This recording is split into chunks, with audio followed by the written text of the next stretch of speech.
Da da da da da da da da da da. Hi, I'm da da da da. My name's Dave. You can call me Sardonic, Pickle, whatever you want.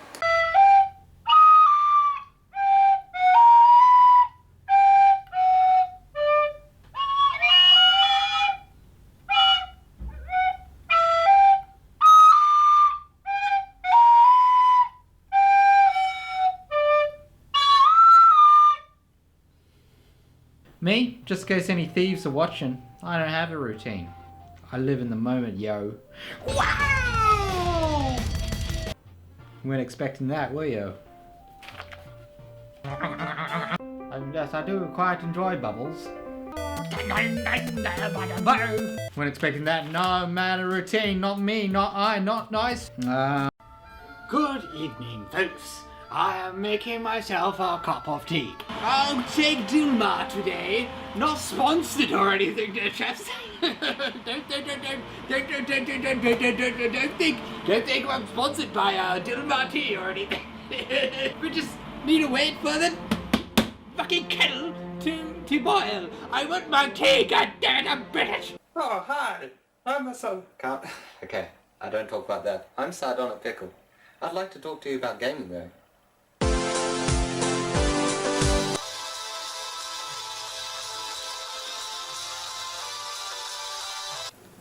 Hello?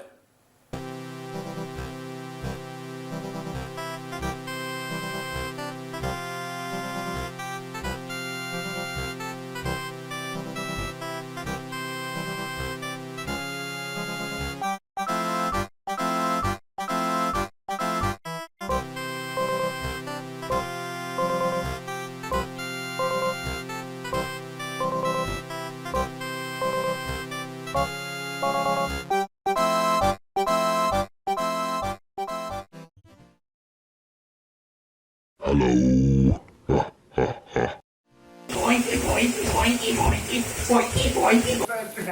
What color is that dress? What color's the dress? What color's the dress? I'm a vampire.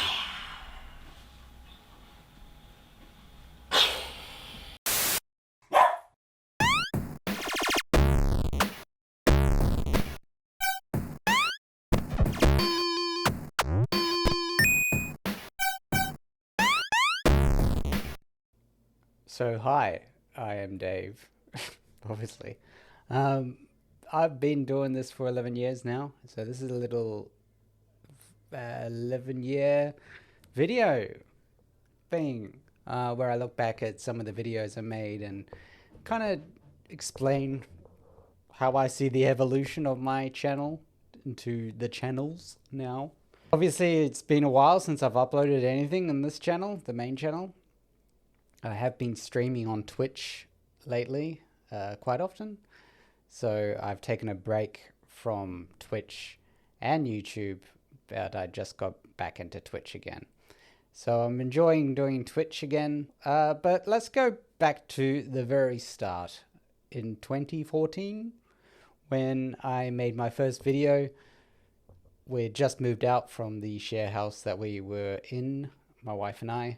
And we moved into a friend's place, and that's where I made my first video.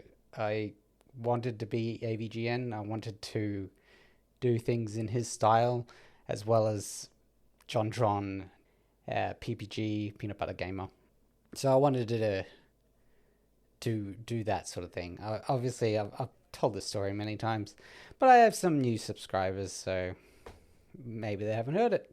Yeah, like every other gaming YouTuber out there, I wanted to be AVGN, and he really inspired me to play my old games again and get my collection going. It was just started off being my N64 collection, not boxed or anything. I just wanted to play N64 again. So my wife and I had a very small room, and we fit in the big CRT with an N64 there, PS3, because PS3 was the console in that time.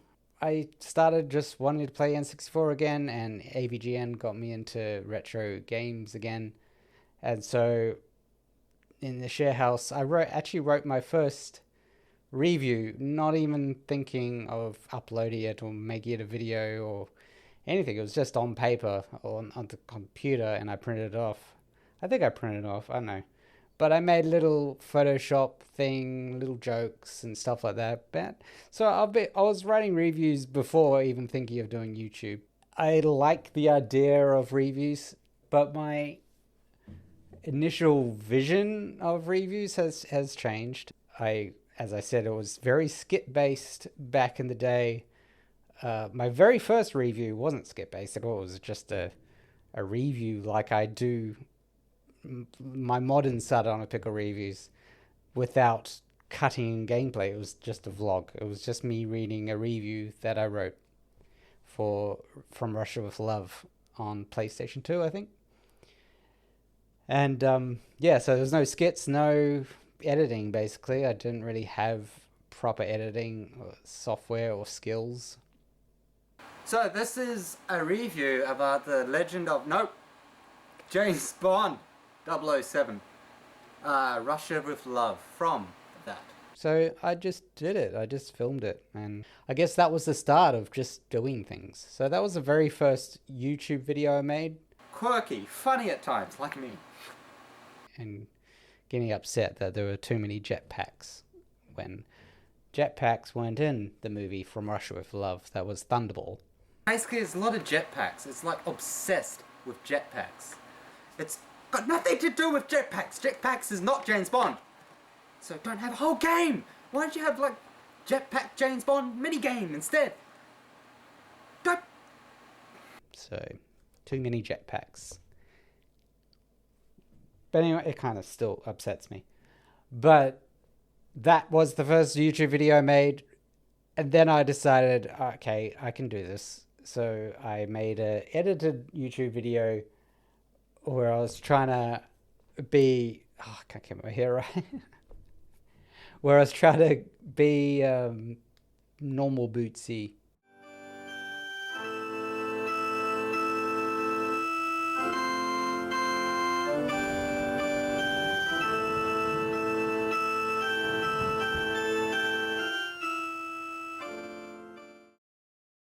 Only shittier. And I'm kind of like glad that I didn't continue down that road for too long, because I'm not that in that style at all, and I don't want to make those kind of videos. I've always been kind of niche with my comedy. I didn't really think of myself ever as a funny person. Like I would never call myself a comedian or a comedy writer or anything like that. I've always just been kind of myself. I've just been myself and done things in a not normal way. So me wanting to be in normal boots was kind of ironic and comedy in itself, because I was not normal at all, and I'm still not normal. And we don't even know what normal is. So I continued on with my characters. I made up some characters. Nintendo Fanboy, who's Dan the Nintendo fan now. PC Elitist, who's Cyrus. The Casual Gamer, I used to have Casual Gamer, whose name was actually Glenn. Trev didn't come in until later, much later. So I just had really 3 characters who did reviews. So PC Elitist reviewed N64 games and complained that console peasants don't know what real gaming is, and he was very serious, and well, he's a PC elitist, so I even use this thing.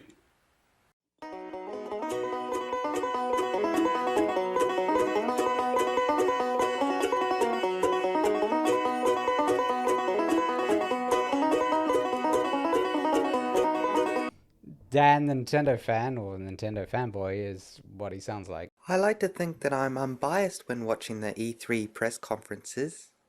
And welcome to E3. Original. He's a man-child.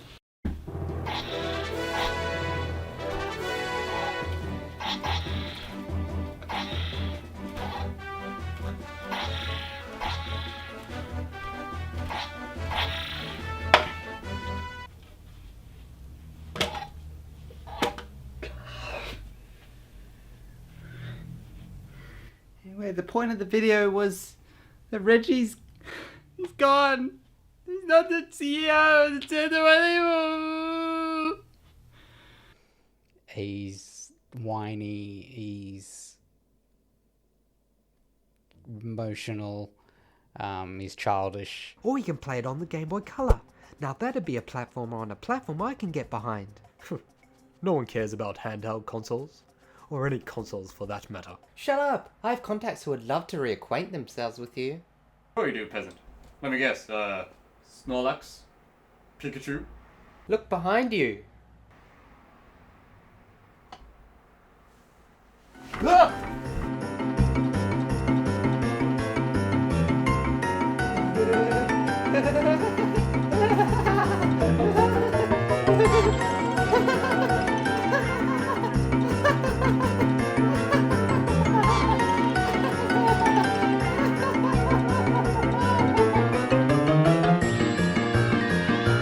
I'm not a Nintendo fanboy at all anymore. I can't stand Nintendo right now. And in general, I've kind of drifted away from Nintendo. I'm actually going towards PC gaming more so now. I love my consoles still, but I'm more into PlayStation and PC gaming at the moment. But anyway, I did those characters, but I was also experimenting with non-gaming related skits. I'm still influenced a lot by Monty Python, British comedy in general. I love British comedy, The Office, British Office, Ricky Gervais, Andy Kaufman. I know he's not British, but that sort of cringe, awkward, anti-joke comedy I enjoy watching immensely. So naturally, I guess I feel like I can do it, you know. And act like little babies when they don't like what they hear on the internet. Oh my god, I can't take this energy! Also, before you even watch my video and have any idea what it's gonna be like, I'm gonna pester you to smash that subscribe button. And before you even do that, I want you to hit that like button. And then give me some love down in the comment section below. I'll be waiting with bated breath. That out of the way, here's the review.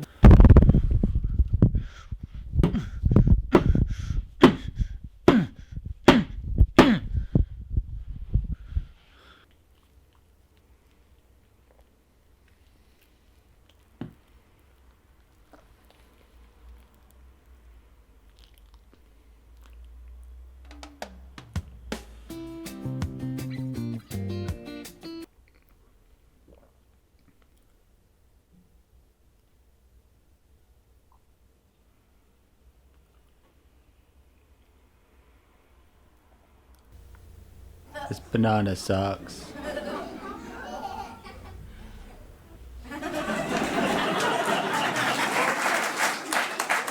I consume a lot of it, and that's just my go-to to get a laugh. It's also just meshed within me, like going back to how I don't really do things normally. Take a good look, boys. Going out to the town? Let's get some boys! Take a good look, boys.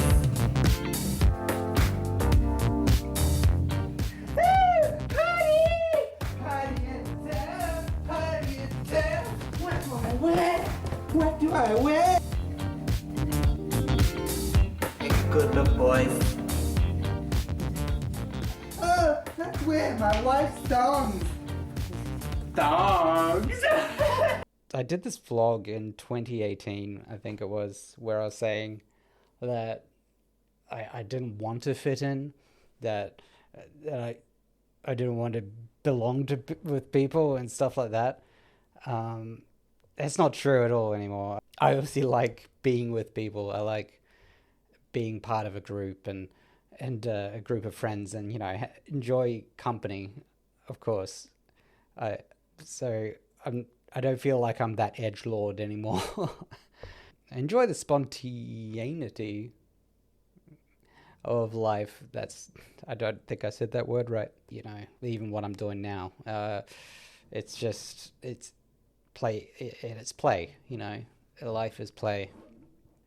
As long as you're in the present moment, you can always just play with whatever you have. You know, your dick or someone else's dick with consent, of course.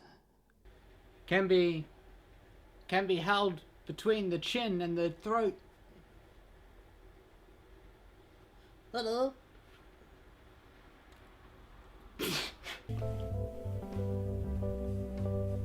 Wow. Look at the steel. Steel.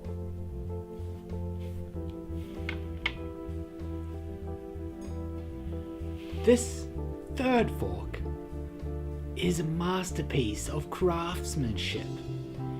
You can see how every detail is lovingly put into it, and you just want to lick it. Hi, I'm Shuntoro Furakara. Fuck you. Breath of the Wild is on sale, but not Tears of the Kingdom.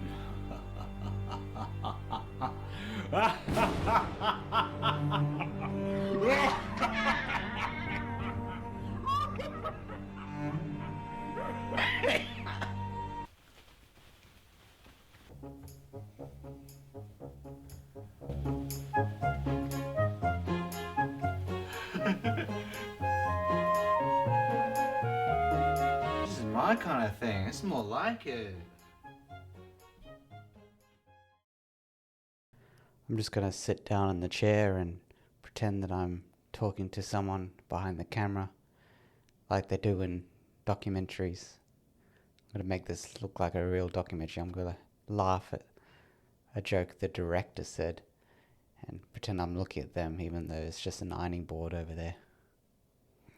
Hi, I'm Dave from a week later. I decided to do another vlog, vlog number 2 for this, just to add some more things that I wanted to add and say hi again. Hi. Maybe I'll touch more on my episodes of my show. So it started off just really random, just Tom Green, as I said, Tom Green sort of vibe. Why I say Tom Green, just chaos, just you don't know what's going to happen. That's my favorite kind of creativity, is I have no idea what I'm going to make. It's word vomit. I like word vomiting onto a piece of paper. That's how I used to write songs and poems. I just wrote and wrote and wrote. Just whatever came to my head, just wrote it. And then I pick some lines that I wrote down and try to make something from those kind of things. Maybe make a story. Could be anything, you know. And that's kind of how I do my show, my skits. I would just turn on the camera and just film whatever. I find something in the room and I just do something with it. This man... I am on a chair. Don't interrupt. This man is on a chair. I'm proud of where I came from because I just did it. I was bad at it. Some people might still say I'm bad at it. Make sure to comment down below how much you can't stand my face and the way my hair just won't sit. I probably agree with you. I might just shave it off. I might just fucking shave it off. I actually did my hair today. That's the sad part. This is me trying. It's adorable that I did a 1-year channel anniversary. Good on you, Dave. I love you. I love my past self. I love my past self because I didn't really try. You know, like I wasn't trying. It's like kind of Yoda says, do or do not. There is no try. I was just doing it. I was just like, I don't care if I'm bad. I didn't even think of, oh, I'm bad at this. You know, like I didn't, like I was, when I made those videos with the 3 characters and that Christmas special with the 3 characters that's gone back, I had to do all the scenes with PC Elitist first because he had the beard, and then, and me, and Sardonic Pickle, who was a character. And then I had to do Glenn and Dan's scenes because they were shaved. And that sort of, I had to make sure the continuity, I hate that word. I can't say it. Continuity was in check. So I had to make sure. I have no background in filmmaking at all. I no proper lessons or tutorials or anything. I just try to keep it basic, like the backgrounds have to be as blank as possible. So the continuity was in check. Yeah, and that's how I still do it. I try to make it as simple as possible for me because I don't know what I'm doing. I don't know what I'm fucking doing. I started with a camera without a shotgun mic. And people in the comments were like, you should get a shotgun mic. Because I had to wait for the traffic to pass so I could say my lines. Because we're on a main road. We used to be on a main road. And so I had to wait for the traffic to go past. And then I had to say my line quickly. Whatever it tells you to do, you do it. Shut up, I'm recording. It's just a car.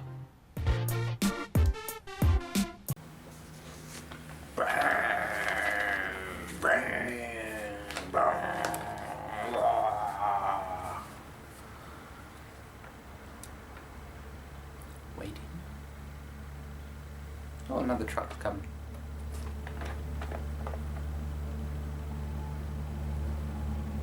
There it goes. Oh, another one. Hang on. Ooh, it's struggling. There it goes. Yeah. Impressive. Because I didn't have a shotgun mic, so the camera and microphone just picked up everything. And that's how I had to do it. I didn't even know what a shotgun mic is. I don't even know why it's called a shotgun mic. I still don't understand how it works. I don't understand how cameras work. I don't understand exactly how lighting works and light reading. What's the light reading on the room? I don't give a fuck. I don't care. I don't care. And when people try to teach me those kind of things and they get all terminology and they get all like, oh, this is the light reading is such and such. Shut the fuck up. I don't care. Does it look good enough? Good. Can you hear me? Good. That's basically it. And in a way, I was teaching myself what a lot of people say. And what I'll say to anyone who's trying to make a channel is just make a channel, make a video. It just have fun. You don't have to have the best equipment. Just turn on the camera and it'll do it for you. As I said, I didn't think I was bad, or the videos were unwatchable. And to be fair, I look back at these old videos and I go, look, I did what I could with what I had, and I liked them back in the day, and I still am proud of them and how they came out. And that's not saying all of the videos were great. There was the period where I was living with Brad and I was doing reviews. But my editing, I hate those reviews. But I can't hate the reviews. So I'm talking about the reviews like Sonic Generations. Croc is my least favorite review of all time that I've done. And that's when I was using the big TV instead of this monitor. And the lighting was bad. My editing was bad. I didn't realize how bad it was until while I was doing it, because I thought it was alright, but it's pretty bad. I was using a light from an old fish tank Brad gave me. I mean, it was a light, but it was a light, I had it underneath, so it was coming up like it was some spooky video, coupled with my, my buzz cut and shit. Like, I looked fucking weird, man. Nothing wrong with looking weird, but I look back at it and I'm like, oh shit, I should have paid attention to the lighting a bit more. And the writing of my review and my editing as well. I'm not a fan of those videos. But This is why I say I can't hate them. I retract that statement. I don't hate them because they were a lesson. You have to do those kind of videos where you just fail. You have to do them. You have to do those shitty videos where you think, oh, this is great. But then you look back and you go, that's not... You can save the gremlins, and they come back to save or help you in like boss fights and stuff. So it's all very questy and RPG, but without the leveling up and RPG-ness. Like now, I feel like I've got a handle on how to write reviews for myself. When I'm doing a review now, I know how to edit myself. I know my own timing. I know my own facial expressions. I know my own tone. When I'm writing the review, I know how I'm going to deliver that and how I'm going to edit it. So how it's going to look in the review. So that comes from all these bad videos that I made. All these old videos that kind of, I look back and go, oh, yeah, like, that's what you need to do. And I'm proud of all of them. I'm proud of how far I've come in the evolution in writing these reviews. I also used to do a lot more skits in my reviews. I still now and then do skits, but I only do skits when I feel like it needs a skit or I have a great idea for a skit.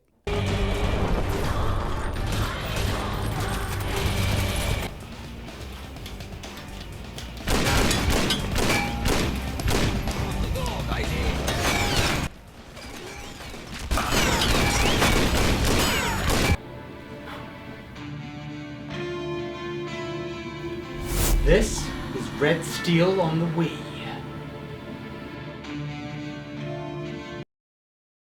I also used to do skits non-gaming related, and those also with Brad, because Brad, since I've met him at the job that I'm still at now, he was one of the first people to joke with me, to talk to me, and it was also day one. He hasn't really changed at all in terms of how we talk. We were riffing when we first met each other. We were doing a bit, and we hadn't even gone far from, hi, my name's Dave. You know, it was straight away. We were improv, and so him and I just click, and it's lucky if you find that person that just makes you laugh, and you make him laugh, and it's just chemistry, So I lived with him for a bit, and we were just making videos like The Door and The Guy That Won't Shut Up During a Movie, and of course When the Fruit Falls, the introduction of the monkey, and the banana people, and that sort of thing. And so while I wasn't a big fan of the reviews in that house, I'm a big fan of the skits I did that weren't gaming related, like Don't Spill the Milk, and Trev came about. Trev was a character that came from The Voice. I'll show you something. That's a descendant of the dinosaurs, this tree. It's been here for millions and millions of years. That's why it kind of looks like a dinosaur foot. Because, as you can see, it's rough, like scales, and it eats other trees. So Brad was over my place. I think we just did our movie podcast that we used to do, and he was just sitting on the bed, and I was sitting on the computer chair, and I just started talking like this. You know why? I just fucking started doing that, and making up the story about this guy talking about his day, and it made Brad laugh, so that became Trev. I gave him the name Trev, and made that video about him finding a stick and planting it in the ground, and if it's not a tree, then what will it be? So I planted it in my backyard. I water it every day. Some people say it won't be a tree, but this is what I say to them. If it won't be a tree, then what will it be? You're always stunned after that. That kind of just... He became the character where I can do whatever the fuck I want with. Yeah, like he's the mysterious Trev. And he came about in that house. Pokemon Go, the song, or Pokemon Stay, the song came out from that house. Wish Pokemon would appear in my house, but they're all so far away. They're all so far away. I've tried to look in the games room, I've tried to look in the kitchen, even tried in the mirror, but I just see me. I just see me. There was a skit in the house previous to that would not make it on YouTube anymore, maybe on Rumble, getting back to being a woman, where my wife was a good sport and it was making fun of feminazis back then. Now they're just called feminists, the crazy feminists, because that word has changed its meaning. But before that, they were called feminazis, the crazy feminists that were all about women are better and all that sort of stuff. Walking in the park is very fun. Yes, it is. How about we get you back in the kitchen? Okay, whatever you say.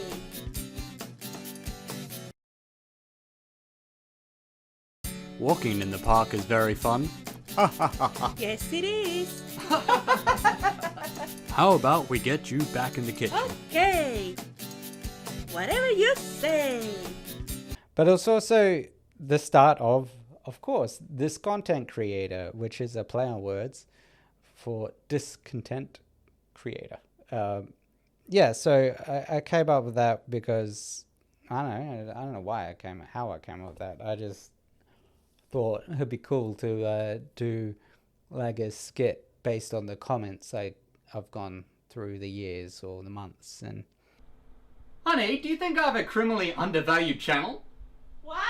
I mean, for one, this guy says that he loves that I'm so creative, and another guy before said that I have a criminally undervalued channel.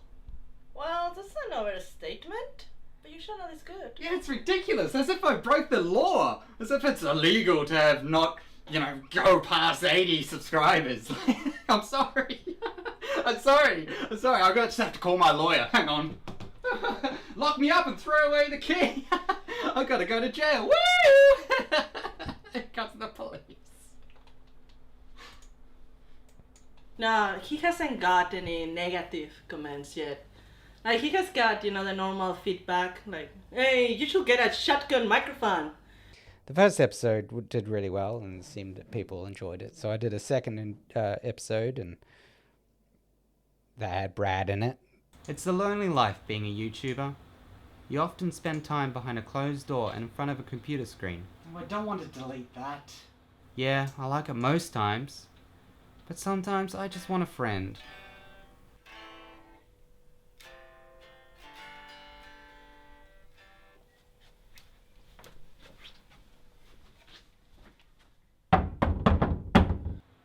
Yeah? Do you want to build a snowman? Come on, let's go and play. You never see you anymore. Come out the door, it's like you've gone away. I'm editing. Okay, bye. Yeah, it's tough, but you need that dedication, The third episode was in the house that my wife and I moved out into, I should say. I didn't really enjoy that third episode of this content creator, and I don't know, I was kind of forcing it just to make it. So I just kind of gave up on this content creator. I'm enjoying streaming. I've met some friendly people that have helped my Discord server by posting and using it for voice chat. I also try to make up a song for first time users in the chat, which gives a use to my music skills. been received well. The ones I've met so far and hung out with online, I do appreciate them all for spending time with me for however long they have. This is what an entertainer is for. He's there to keep you company when you're alone in the dark. He can make you laugh or hopefully at least smile. That's what I'm here for. I've always known it. Let's do it! Let's do it! Sorry, see you go, Ganon, you were a worthy adversary, Ganondorf. You got a sword in your head. Did some reviews, and in this point, when we first moved in, my wife and I were just alone. It was about 2017, 2018.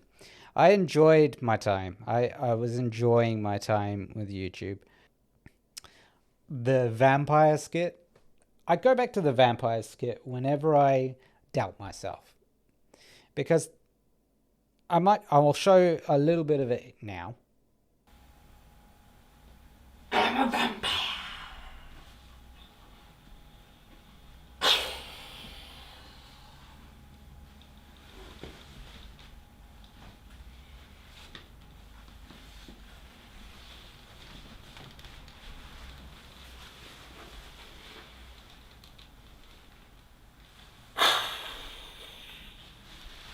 Why do I find that skit so important? Because I wasn't lying when I said I don't feel like making a video. I don't feel like making any videos today. I had nothing in that room. We didn't move. I think I just had a mattress and a green screen and maybe a desk. That's it. Or maybe a beanbag. That's it. I just had nothing in that room. It was my room. Like, this is my sort of creating room where I got my piano, my drum kit, my guitar, you know, computer. This is where I do the reviews. So that was that room as well, but I hadn't moved anything in there. So there was nothing in there. I didn't feel like making a video, but I did. I didn't know what the fuck I was gonna do. So that video, that vampire skit, is proof to me, whenever I doubt myself, that I can make anything out of anything. And so I just said, I don't feel like making a video today. And then I just kind of turned around and look what the first thing I saw was the curtains. So I just went, I want to suck your blood. I'm a vampire. And I just pretended that was my cloak. And I was just dancing in the curtains. And I had no idea where this was going. I was making it up as I go. I was like, oh shit, I don't know what to do, you know. And then I saw my green screen up. I was just like, okay, I'll go into the green screen like it's part of the curtains. And I was like, and then I realized that it was just loosely held up. And I just went, I forgot how I ended it, but I pulled down the green screen and made it fall on my head.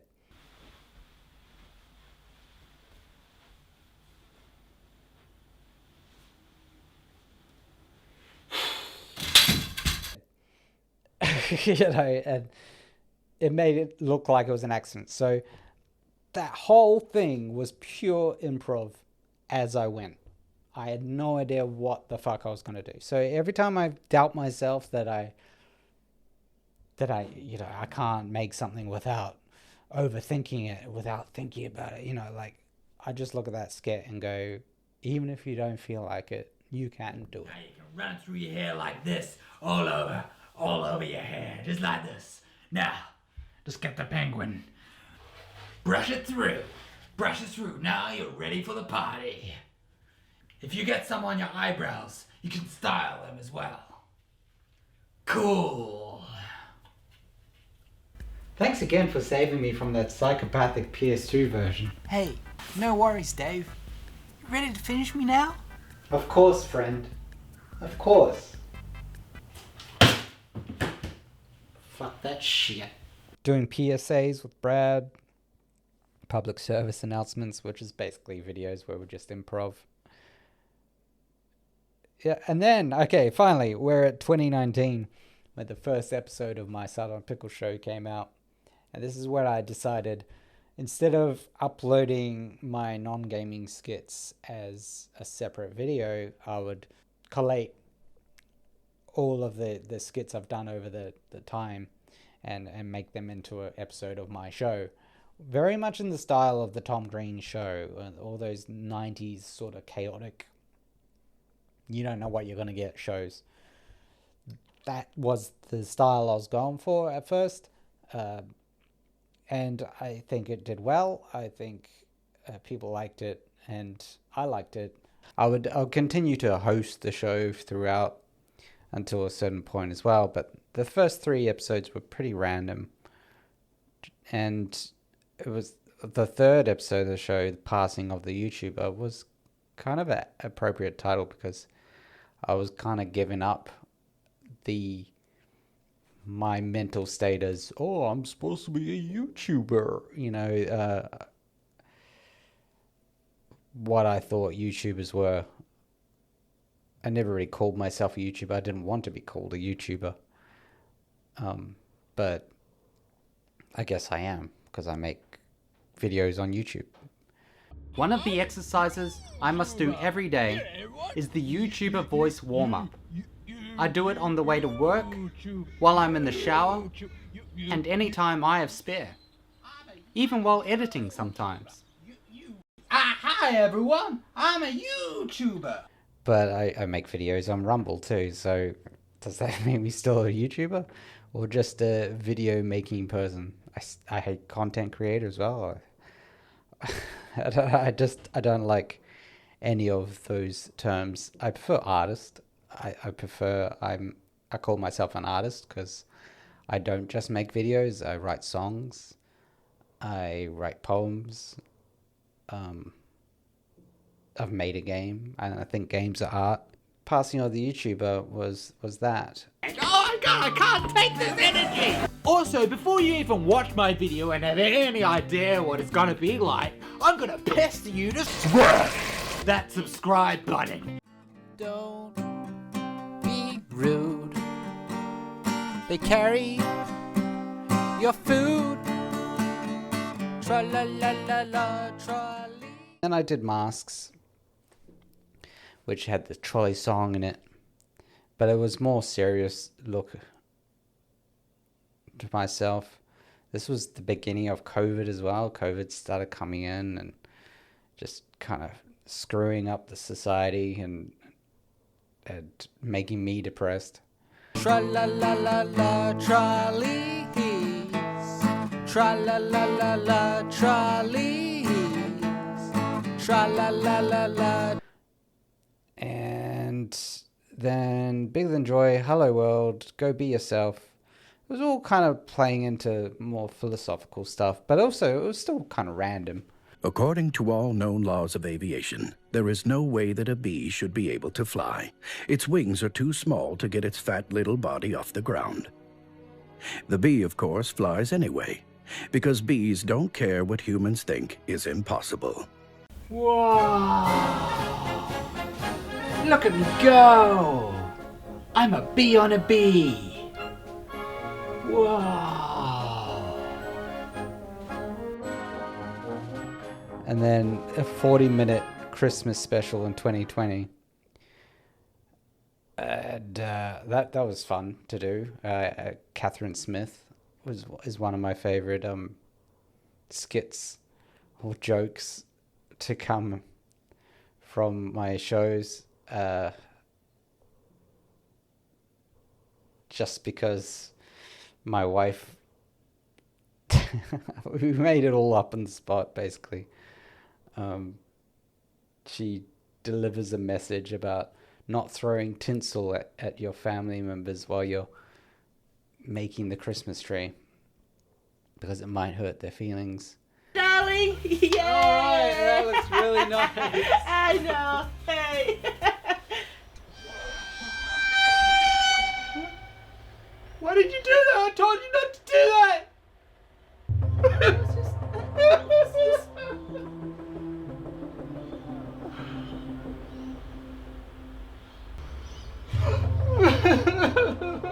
You ruined everything!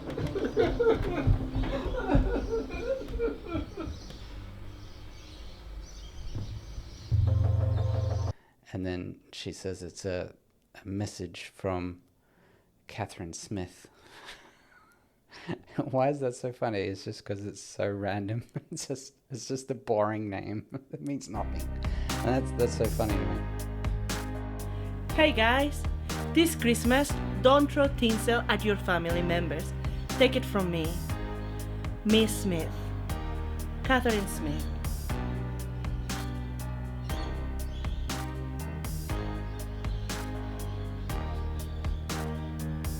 Then I really got into the I'm still joking around, but because I still try to make jokes about even serious topics that are getting me down, like COVID and stuff. So you had the All Right Reset, where I was just blatantly making fun of the World Economic Forum, and what is Easter? You know, I was making fun of Bill Gates. Needs Jesus Christ when we've got Bill Gates. All those conspiracy theorists are nothing but thought terrorists, saying lies like going outside is nothing to fear. Why can't they just get in line and take health advice from a software engineer? Gotta go through the lockdowns, but that doesn't mean you've gotta turn them into lock frowns. Now don't be so blue.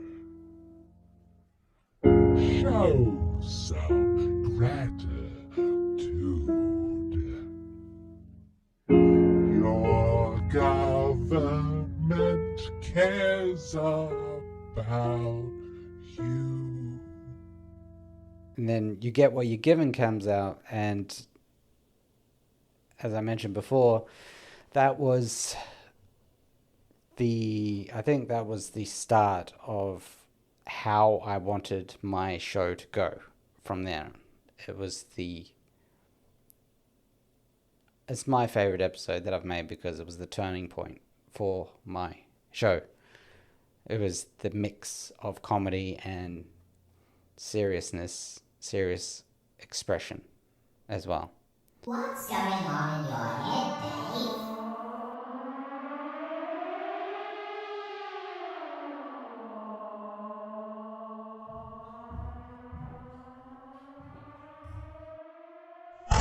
The state government believes the mandatory system will be crucial to containing any future COVID outbreaks and will avoid snap lockdowns. We've got to do this for 3 days, so there'll be a lockdown for 3 days.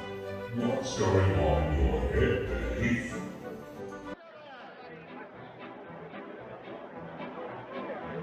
Se bella giustadore, je notre soccorpore, je notre citavore, je la tula